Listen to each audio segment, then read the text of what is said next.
আসসালামু আলাইকুম। 2টি ডিমের তৈরি ডোরিমন কেকের A to Z রেসিপি আজকে আমি আপনাদের সাথে শেয়ার করব। তাহলে চলুন ছোটদের পছন্দের এই ডোরিমন কেকের রেসিপিটি একবার দেখে নেওয়া যাক। প্রথমে শুকনো উপকরণগুলো চেলে নিব। তার জন্য একটি ছাঁকনিতে নিয়ে নিলাম হাফ কাপ ময়দা, হাফ চা চামচ বেকিং পাউডার, 1 টেবিল চামচ গুঁড়া দুধ, সামান্য পরিমাণ লবণ ও হাফ টেবিল চামচ কর্নফ্লাওয়ার। এবার সবগুলো উপকরণ ভালোভাবে চেলে নিব। চেলে নেওয়ার কাজটা কিন্তু কোনোভাবেই স্কিপ করা যাবে না। শুকনো উপকরণগুলো এখন একটি সাইডে রেখে দিব। অন্যদিকে একটি শুকনো বাটিতে নিয়ে নিলাম নর্মাল তাপমাত্রায় থাকা 2টি ডিম। আপনারা চাইলে ডিমের কুসুমটাকে আলাদা করে রেখেও সাদা অংশটাকেও বিট করে নিতে পারেন। এবার এখানে দিয়ে দিব আমি 1/4 কাপ পরিমাণ চিনি। ডিম আর চিনিটাকে এবার আমি 2 মিনিটের মতো বিট করে নিব। বিট করে নেওয়ার পর ব্যাটারটা যখন এরকম ফুমি পর্যায়ে হয়ে আসবে তখন আমি কিছুক্ষণের জন্য বিটারটাকে অফ করে দিব। এরপর এখানে আরও দিয়ে দিব আমি অরেঞ্জ ইমালশন। দিয়ে দিব 1 টেবিল চামচ রান্নার রেগুলার তেল। আবারও বিটারটাকে অন করে দিয়ে জাস্ট 30 সেকেন্ডের মতো বিট করে নিব।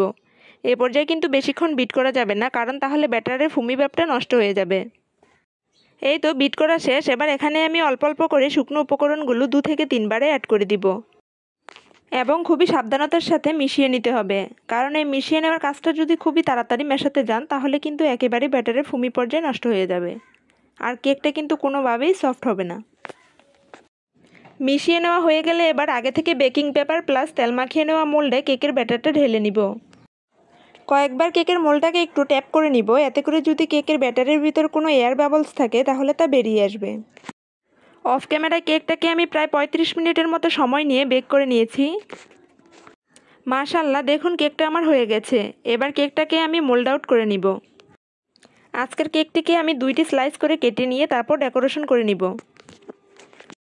ডেকোরেশন করার প্রথম স্টেপে বোর্ডে কিছুটা ক্রিম লাগিয়ে নিতে হবে, যেন কেকটা ডেকোরেশন করার সময় একপাশ হয়ে না যায়।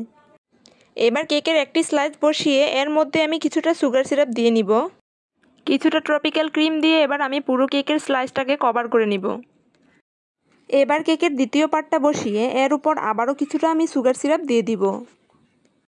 এ পর্যায়ে আবারও ট্রপিক্যাল ক্রিম দিয়ে সম্পূর্ণ কেকটাকে আমি ক্রাম কোট করে নিব।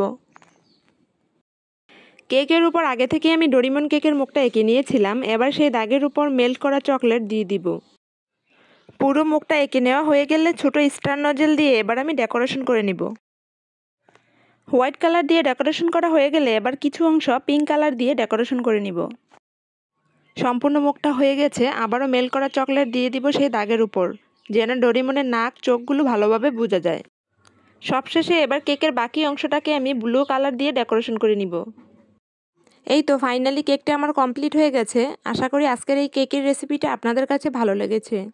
আর ভালো লেগে থাকলে প্লিজ আমার চ্যানেলের পাশে থাকবেন। সবাইকে অনেক অনেক ধন্যবাদ। আল্লাহ হাফেজ।